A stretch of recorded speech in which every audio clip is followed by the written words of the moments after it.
मित्रों, हिंदू धर्म और शास्त्रों में समय को बहुत ही शक्तिशाली बताया गया है। वह समय ही है मनुष्य को सही गलत, लाभ हानि, जन्म मृत्यु से अवगत करता है। मित्रों, आपने भी देखा होगा है, समय का चक्र राजा को रंक, भिखारी को धनवान और अमीर को गरीब बना देता है और देखा जाता है। और समय के कारण ही मनुष्य को जीवन में कभी खुशी तो कभी दुखों का भी सामना उन्हें करना पड़ता है।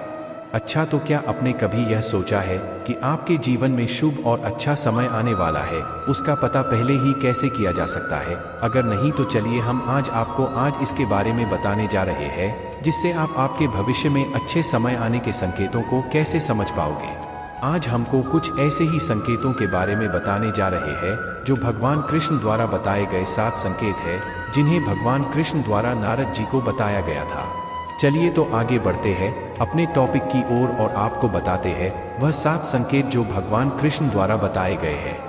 हिंदू धर्म में वर्णित एक कथा के अनुसार एक बार नारद जी भगवान कृष्ण जी के पास आए और कहा, हे प्रभु, कोई भी मनुष्य अपने जीवन में आने वाले शुभ समय के बारे में पहले से ही कैसे अवगत हो सकता है? तब भगवान कृष्ण ने उत्तर दिया, हे देवर्षि, मैं खुद ही समय समय पर अपने भक्तों को समय परिवर्तित होने से पहले ही कुछ संकेत जैसे पशु पक्षियों, छोटे बच्चों और अपने भक्तों द्वारा पहुंचता रहता हूं, जिन्हें ज्ञानी मनुष्य तो समझ लेते हैं लेकिन अज्ञानी मनुष्य उन्हें समझ नहीं पाते।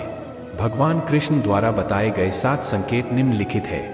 संकेत 1, जब किसी की आंखें ब्रह्म मुहूर्त में अक्सर खुलने लगती है और उसे ईश्वर का स्मरण स्वतः ही होने लगता है या फिर उन्हें और किसी दिशा की ओर ले जा रहा है, तो उसे समझ लेना चाहिए आने वाले समय में उसके भाग्य का द्वार खुलने वाला है और उसके जीवन में कामयाबी की नई राह मिलने वाली है। तो ऐसे समय में मैं उनकी सहायता करता हूँ।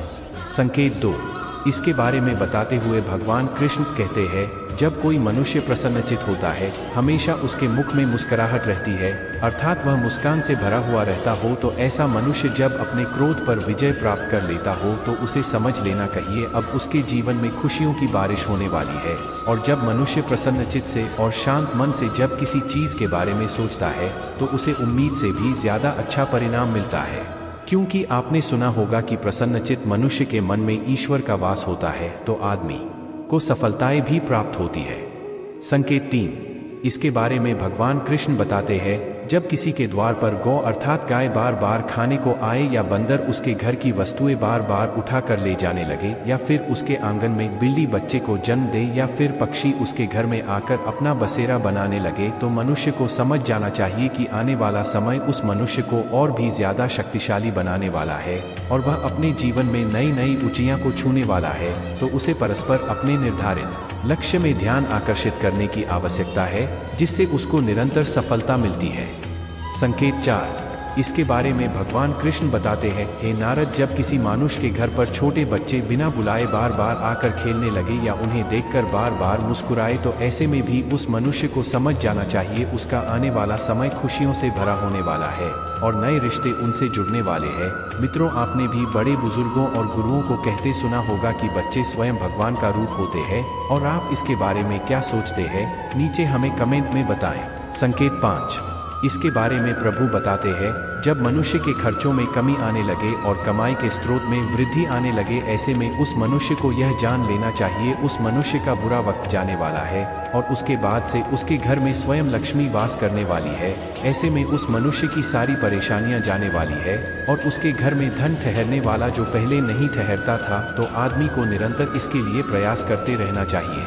संकेत 6, इसमें मैं कुछ संकेत मनुष्यों को भेजता हूं जिसे वह जान सके जब वह पूजा की थाली हाथ में लेकर पूजा कर रहा होता है और उसे लगे भगवान की प्रतिमा उसे देखकर मुस्कुरा रही है, या बड़े समय के बाद उसके घर में अतिथियों का आगमन हुआ हो, तो उसे समझ जाना चाहिए कि उसका अच्छा समय शुरू होने वाला है। इसके अलावा जब किसी स्त्री का बायां अंग और पुरुष का दाहिना अंग फड़कने लगे तो उसको जान लेना चाहिए उसका शुभ समय आने वाला है। संकेत 7, इसके बारे में भगवान कृष्ण बताते हैं, जब वह किसी कार्य के लिए घर से निकलता है और तब उसे गौ अर्थात गाय माता के दर्शन हो जाए या फिर किसी साधु संत द्वारा उसे आशीर्वाद मिल जाए, तो उस समय मनुष्य को समझ जाना चाहिए जिस कार्य के लिए वह घर से निकला है वह कार्य उसका अवश्य ही बिना किसी बाधा के पूरा होगा, इसमें कोई संदेह नहीं करना चाहिए। अंत में भगवान कृष्ण बताते हैं, हम आशा करते हैं कि आपको हमारी यह वीडियो पसंद आई होगी और भी आगे ऐसी ही वीडियो देखने के लिए हमारे चैनल को लाइक करें, सब्सक्राइब करें और हमारे साथ जुड़े रहिए। धन्यवाद।